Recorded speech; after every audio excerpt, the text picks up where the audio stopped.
Hi, this is Zara Khan और आप देख रहे हैं हर्ष की बात।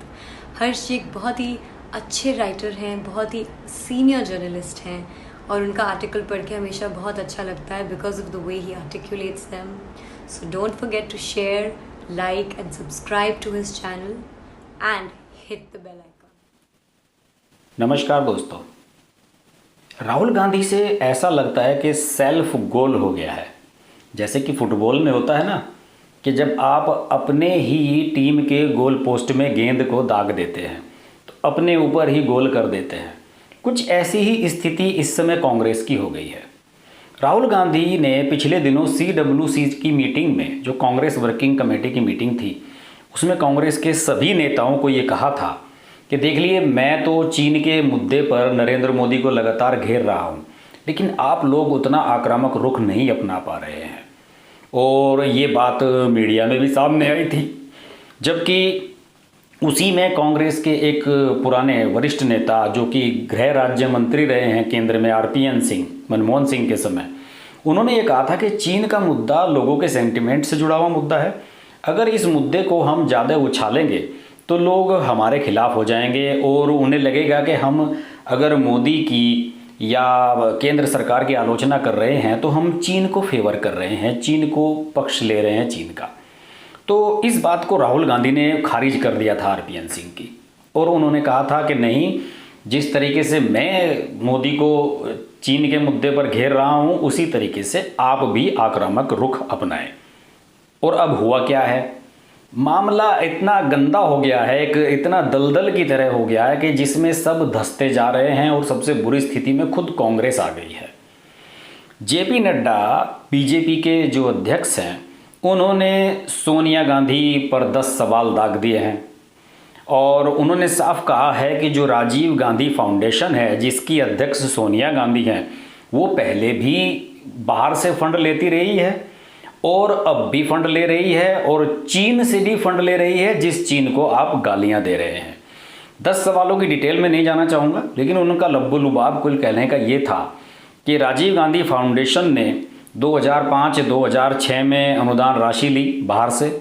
इसके अलावा जो टैक्स हेवन कहा जाता है लग्जमबर्ग कंट्री यूरोप का, उससे 2006-2009 के बीच में पैसा आया राजीव गांधी फाउंडेशन को। और कांग्रेस के कार्यकाल में लगातार देश आर्थिक स्थिति पर कमज़ोर होता चला गया और ये जो राजीव गांधी फाउंडेशन है, 1991 में वो चले गए नड्डा, और उन्होंने आरोप लगाया कि 1991 में जब मनमोहन सिंह वित्त मंत्री थे तो उन्होंने 100 करोड़ रुपए दिलवाए थे इस फाउंडेशन के लिए, और इसका ढंग से ऑडिट भी नहीं किया जा रहा है। इसके अलावा जो डिफ़ॉल्टर्स हैं, उनसे पैसा इसके लिए फाउंडेशन के लिए गया, जिनमें से भगोड़ा करार दिया गया मेहुल चोकसी भी है।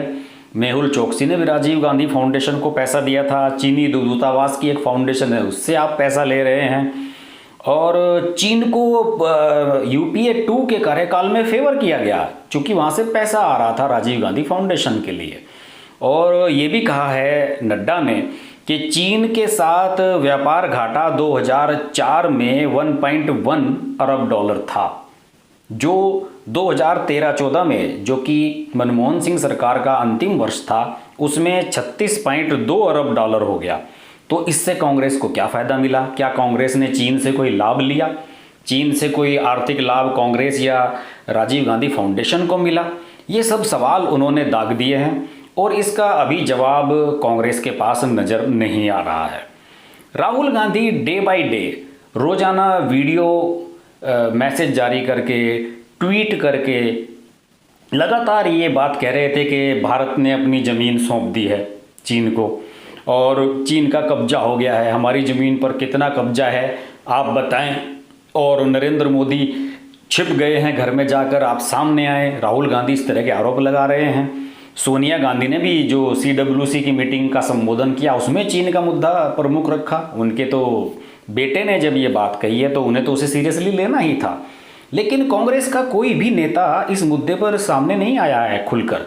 चीन के मुद्दे पर किसी भी नेता का बयान मैंने नहीं देखा है। अलबत्ता जो इस समय यूपीए का सहयोग कर रहे हैं वो दल भी कांग्रेस की लाइन से अलग हो गए हैं। देखिए, शरद पवार ने साफ कहा है कि 1962 के बाद चीन ने भारत का 45,000 वर्ग किलोमीटर का जो एरिया है वो कब्जा लिया।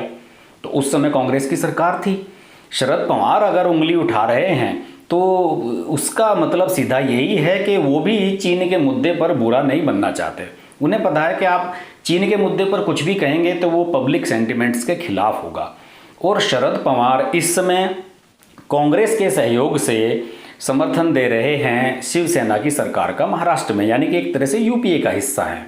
हालांकि शरद पवार को कभी नरेंद्र मोदी ने भी ऑफर किया था कि आप एनडीए से जुड़ जाइए, लेकिन उन्होंने ये कहकर साफ मना कर दिया था कि नहीं, मेरे और आपकी विचारधारा मेल नहीं खाती है, हम साथ काम नहीं कर सकते।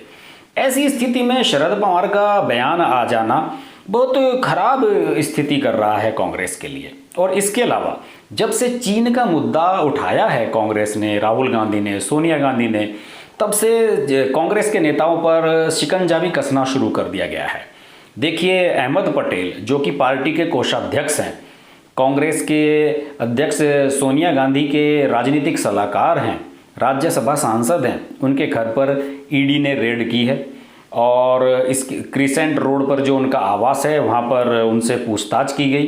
दरअसल अहमद पटेल का एक घोटाले से नाम जुड़ रहा है अप्रत्यक्ष रूप से। आपको पता ही होगा कि गुजरात की फार्मा कंपनी स्टर्लिंग बायोटेक ने बैंक लोन घोटाला किया था 14,500 करोड़ रुपए का, और संदेशरा बंधुओं ने यह घोटाला किया था और इससे कनेक्शन था अहमद पटेल के बेटे और दामाद वगैरह का।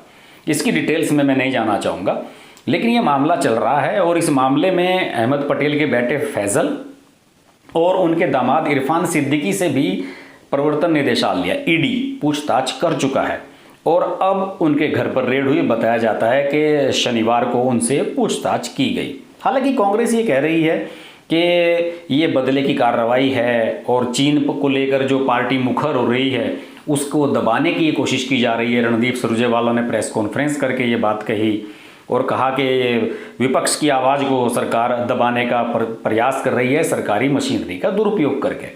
अहमद पटेल ने भी कहा है कि जब भी चुनाव आता है कोई या कोई राजनीतिक संकट केंद्र सरकार पर आता है तो वो सरकारी एजेंसियों का इस्तेमाल करने ही लगती हैं। बहरहाल ये सच है, झूठ है, क्या है, ये अलग कहानी है।